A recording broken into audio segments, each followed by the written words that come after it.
Yeah. Oh, yeah. Married to the game, but his kid don't play. Know all about the heat like Dwayne on Wade. His records don't fade. How I run inside the lane is insane. You saying now, what is you saying? You can tell by the energy that it's game time. Giving you sports and entertainment at the same time. Roy coming with the X's and O's, while Lakita got the scoop on what you need to know. Back to the wall, that's a Hall of Fame. Make it so hot that they call out the flames. Made them holler things, how we on $1 wait just to get up all the ring, if you know what I mean. We got the super team, we going for the chip. No matter what the pitch, we got another hit. Know the main reason why the fans go nuts? It's married to the game, yeah, we so clutch.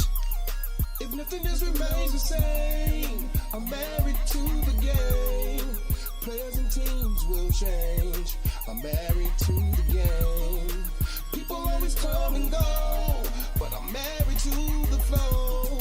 If nothing else remains the same, we're married to the game. Yeah.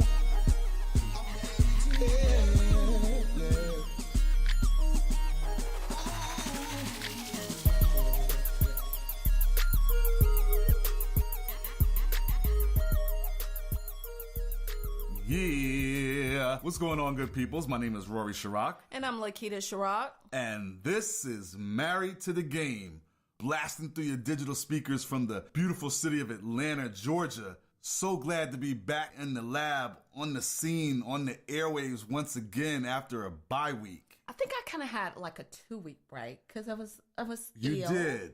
You and did. Then, we had a bye week, but I'm back.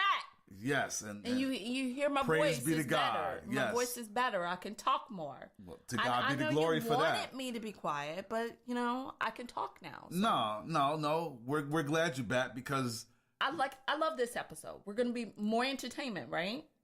all of that and then some. It always All right. is because this is the hottest podcast on planet Earth. Of course. I mean, the veteran sports writer tossing it up with the casual fan.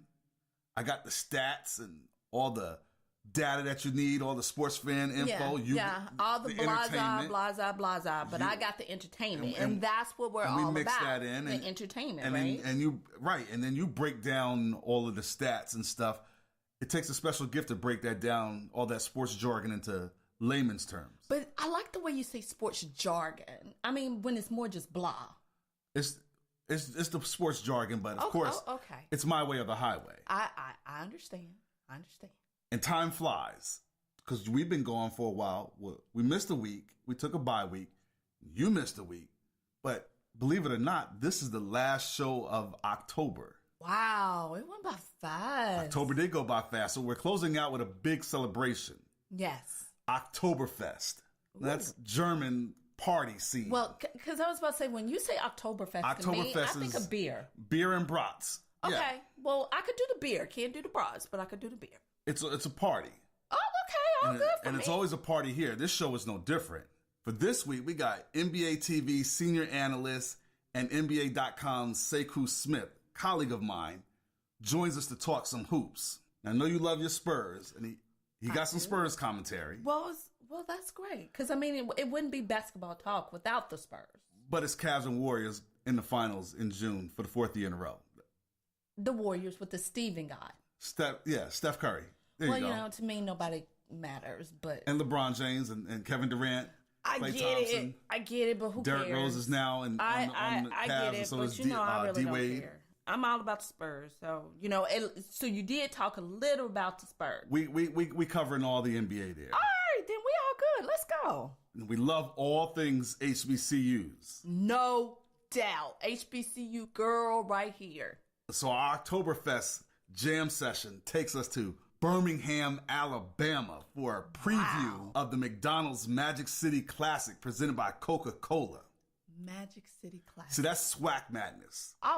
You already see. You need to catch up with me. You see, I was born in the SWAC area. Come on, I give now. you that. So then you already know Alabama State. No, it's gonna go down. Alabama A&M. They don't play. We break down all the off the field entertainment. Yes. The football X's and O's. Then we'll hear from some grads about this epic rivalry. I'm still stuck on the entertainment. You know. The Magic City Classic, it's going to be live. Live. Lit. Absolutely. Then our Survivor Series closes out with a twin bill of triumphant stories. So we'll recap the Atlanta Falcons' week-long activities to fight cancer, and the highlight was the Dazzle and Dine. Then our full-length one-on-one conversation for Survivor Series is with triathlete champion and author of Just 3 Words, Karen Newman. Wow, that's all I gotta say. Wow. She shares her heroic story of being a breast cancer conqueror, athletic success, and more. We love her. She's got that warrior spirit. And for me, a woman with so many words to say, for me to just have to, all I got to say is just wow. She's a walking ministry. It's a wow. Or a running ministry, or a swimming ministry, whatever she's doing with her triathlete accomplishments. All I got to say is y'all better get that offering plate together, man. So raise a glass and toast to sports, entertainment, black college football, stories of triumph, breast cancer conquerors. Celebrate Oktoberfest with the dynamic duo of Married to the Game. They're playing basketball. We love that basketball. They're playing basketball. Now rapping basketball, number 1, Curtis Blow. Basketball is my favorite sport. I like the way they dribble up and down the court. classic hip hop. Shout outs to Curtis Blow. Now that's before the golden era of hip hop. So let me make sure you know your periods. Whoa, little grasshopper. You do golden understand era started in 86, whoa, but this song is older than 86. Slow it down, grasshopper. You do know I was born before you, which means that you got to catch up in the musical game that I know of where, you know, we're playing basketball. You act like you have these years ahead of me. You're a year older than me. Okay, now that's Curtis Blow in the that's house an playing anthem. the basketball in the house. You know what I'm saying? See, that's the rap stuff. See, you just don't want me to break it down in a rap. Okay, But- moving right along. All right, because I'm to saying you NBA gotta know. action. Yeah, the reason why let's do we had Curtis Blow kind of segue to is the NBA is back on the scene. It was a wild off season. Yeah, basketball.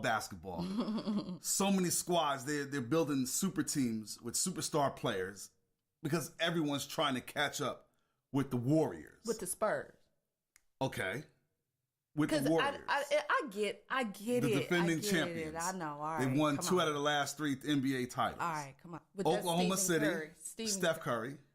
So Oklahoma City, they got Carmelo and PG-13 to beef up their squad. Houston signed Chris Paul. Boston got Kyrie, Gordon Hayward. Now he's hurt.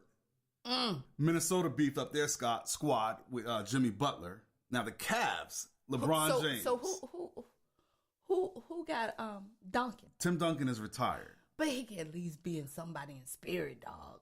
We're going to now talk about the Cleveland Cavaliers. All right, we can do that Because- because you know I like me some LeBron James, man. Yeah, see, I I got to love reel me you some back in because you're talking LeBron. about Tim Duncan. He's retired. Woo! We're talking about the king, LeBron James. Yes, I like him. He good. He's back with Dwayne Wade. You know Dwayne what? Wade is in Cleveland. Dog, wait. I have to And they step got up my Isaiah co-host Thomas from game. Boston. So the Cavs are looking to Yes. look. They lost in the finals last year. It's going to be the Cavs and the Warriors again, but they want to get back and win it this time. The Spurs, they're always in contention for a championship. Now, they were up big in game 1 against the Warriors in the What you conference mean finals last contention, year, but dog? they lost. What you mean contention? The Spurs are always in the mix, but it's the Warriors that is coming out the West. But hold on. See, I was cool with us talking about the Cavs as long as you ain't seeing some lower words with the Spurs. What you mean by contention? We're now switching gears over to the Los Angeles Lakers. All right, come on then. Lonzo Go ahead. Ball is the most hyped rookie to step on the floor since LeBron James back in 03. Now Now, I can't with his father, LeVar. That's your people's right there. All day, you know I'm about that entertainment and drama. So the season is underway. We got that full court pressure. Now, I'm going to give you a little basketball pun here. We're running a 3-man weave with NBA TV's senior analyst, NBA.com's Sekou Smith. Wow. He's bringing up the ball as the point guard. He knows the league inside and out. We are getting some real. That's right. And he serves up that in-depth commentary. I gotta be careful about my seat. Check it out. Hey, what's up, my man? Sekou Smith, senior analyst, NBA TV and NBA.com. Let's talk some NBA hoops. You're all over the league, so, I had to get you to get the hot, in-depth commentary on what's going on. No doubt, man. Let's do it. All right, so what's your thoughts on all the power moves that went down this offseason? I love it, actually. It tells me that, teams around the league are not laying down for the Warriors. Teams, especially out west, Oklahoma City, Houston, they want to challenge them. They're not going to sit back and just allow the Warriors to breeze their way back to the finals for 4 straight years. Right. And normally you get worried, when teams see a behemoth building. It's like when Miami was running the East. Right. They had LeBron and D-Wade and Chris Bosh. I didn't feel like the other teams in the Eastern Conference really challenged them. I didn't feel like they were going for broke and going into the summers trying to stack their team to compete with them. This time, I think it's different, and I think we need to give credit to the front offices and some of these other franchises for taking the challenge. You know what? And speaking of which, because you talked about Miami and Bosh and D-Wade and LeBron, that kind of was the beginning of this formation of the super teams. Do you think that this is going to be the way of the world moving forward, or is this just we're in the midst of a 10 to 15-year fad and it'll fade away eventually? I don't know if it's going to fade away. I think it's certainly going to be the way teams do business for the foreseeable future. And look, Golden State super team is different. Right. It was much more organic. This was some really shrewd drafting. Yes. Guys turning out much better in terms of compared to where they were drafted and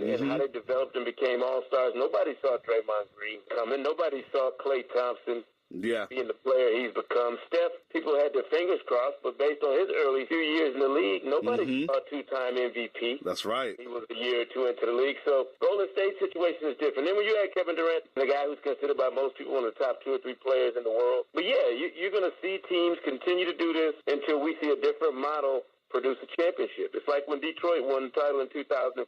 People thought you needed 2 stars. They thought you needed 2 superstars to compete for and win a championship. And the Lakers made you believe that's the way it was going to get done, and that you had to match that. Then Detroit came along and changed, and the paradigm shifted. They shifted it to where you need a quality roster. You need really good players, maybe not great players, but certainly really good all-star caliber players, and you need multiple. You need 3, 4 of them. 4 or 5 of them even, to put yourself in a position to win a championship. So until somebody else wins the title and breaks through during this era, we're going to continue to see super teams. But the minute it changes, the minute somebody does it in a different way, you'll see a shift. I'm curious to know about this. How do you explain so much interest in the NBA when it's one-sided with all the powerhouse clubs residing in the West? I mean, I could see if it was a equal balance, East versus West, but the East may have 3 good teams and that's it. The West is loaded. You could win 45 games and barely make the playoffs in the West. You do that in the East, you're a lock to be a top 3 seed. So how do you explain that? And then the other question is, why is the East so weak? Well, I mean, it's cyclical, obviously. Nobody can tell you the strength of the conference is when, the Chicago Bulls were winning 6 championships with Michael Jordan and Scottie Pippen. I don't remember anybody talking about who was stronger, who was more stacked. Yeah. We follow championships, and historically we look back on it. We don't remember who came from the better conference or who was, in the more powerful side of the league. We remember who won a championship, and that's it. I think right now the reason people love it so much is because culturally we love to see, spotlight, reality TV. Like, we love stars, and I think that bleeds over into basketball like anything else. When there's a star-studded group, we want to watch, and I think half the people want to see them win, and the other half want to see them get beat. So, I mean, there's this desire to see these guys from Golden State or from Cleveland or wherever compete on this stage and to see if they can finish it, and see if they can, live up to their hype, and if they can fulfill whatever destiny they have as a group. I think you see that in all walks of life right now, but especially in sports. People want to see the best of the best compete at the highest level, and I would argue that's what we've always had. I mean, I don't remember people belly aching about the Lakers and the Celtics, in the 80s. Okay. Oh, man, I sure wish we could stop seeing the Lakers and the Celtics win championships. I mean, they were the best teams. We wanted to see them play for a championship. Right. They played against each other or somebody else. The intrigue was there. And I think that's just the nature of sports. We want to see the best of the best compete at the highest level. Speaking of, you mentioned the Celtics. Do they have a legitimate chance with Hayward out for the year, because there was a lot of high hopes and anticipation with him and Kyrie.